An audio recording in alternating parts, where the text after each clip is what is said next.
Pendant la visite, j'ai ressenti surtout un peu de haine, de la tristesse.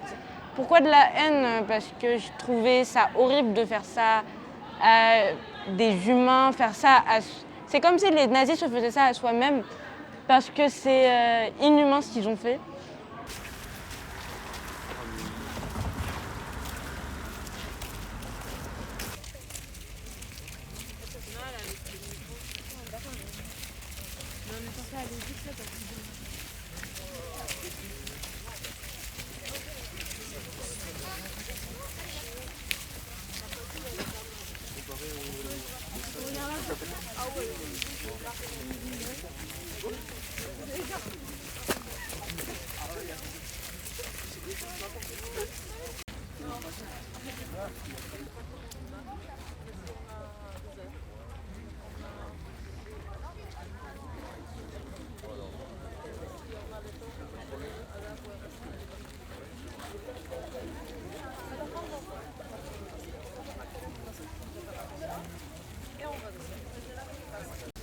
Il m'a dit aussi, je vois que grâce aux travaux de rénovation, les plantes sont bien jointes, bien serrées.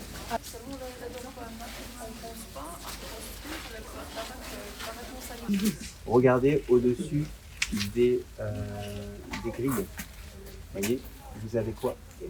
Des lampadaires. Vous vous rappelez? On avait vu, et surtout de France, quand ils arrivaient de Drancy, ils arrivaient à quelle période? La nuit. De nuit. Pourquoi est-ce qu'ils arrivaient de nuit? Vous m'expliquez au mémorial. Ouais, pour être discret, et surtout parce que les nazis avaient une seule peur, c'était quoi? Des émeutes. C'est-à-dire qu'il faut imaginer qu'il y a un train qui a quand même plusieurs milliers de personnes par exemple train, et que ça, vous avez des gardes nazis armés, mais si il y a un mouvement de foule, ça, quelques gardes armés, ça peut pas aller face à 10 000 personnes.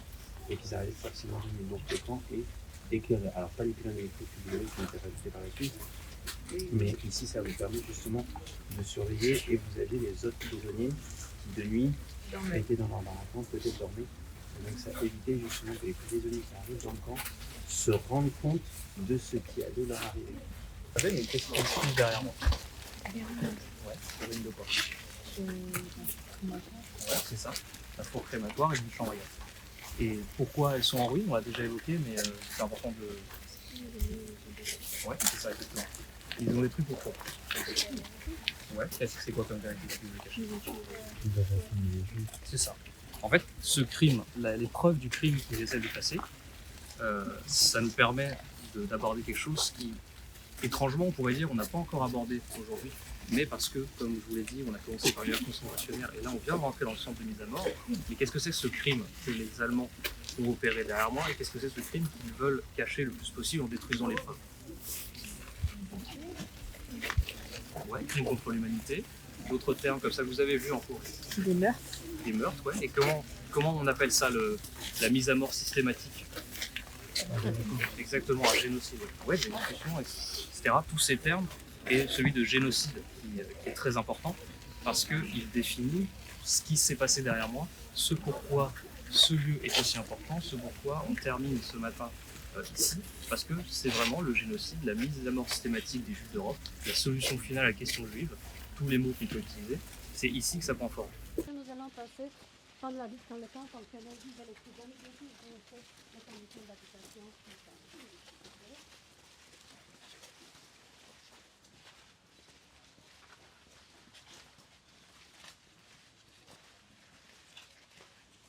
C'est pour nous, collégiennes et collégiens de Seine-Saint-Denis, que nous avons organisé pour la première fois ce voyage d'études à Auschwitz-Birkenau.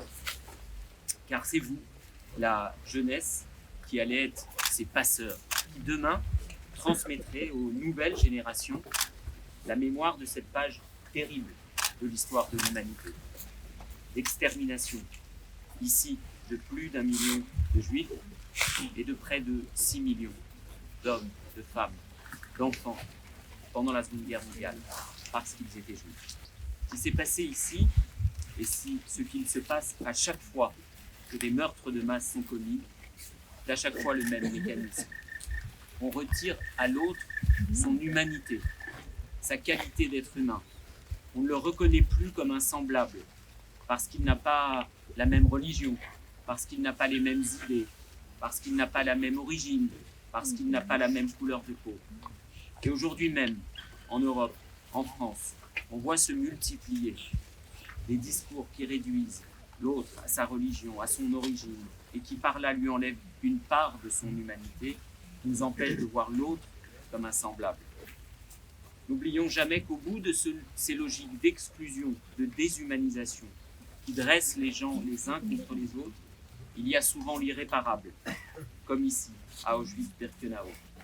Moi aussi, j'ai ressenti beaucoup de peine, car ces personnes, en vrai, ils ont juste demandé à vivre, mais juste pas à cause de leur religion, à cause de leur croyance, ils ont dû mourir à cause de personnes qui pensaient contrairement à eux. Est-ce que vous pensez qu'un tel génocide pourrait se reproduire aujourd'hui? Moi honnêtement je l'espère pas. Mais en fait moi je considère que ça y est, les humains ils ont assez évolué, ils sont assez réfléchis pour ne plus commettre ces actes. Et toi Sofiane? Moi aussi je veux pas que ça se reproduise parce que ça n'a aucun intérêt. Mais je sais pas, je peux pas anticiper ce que les humains peuvent penser ou pourront penser à l'avenir. Donc faut rester vigilant.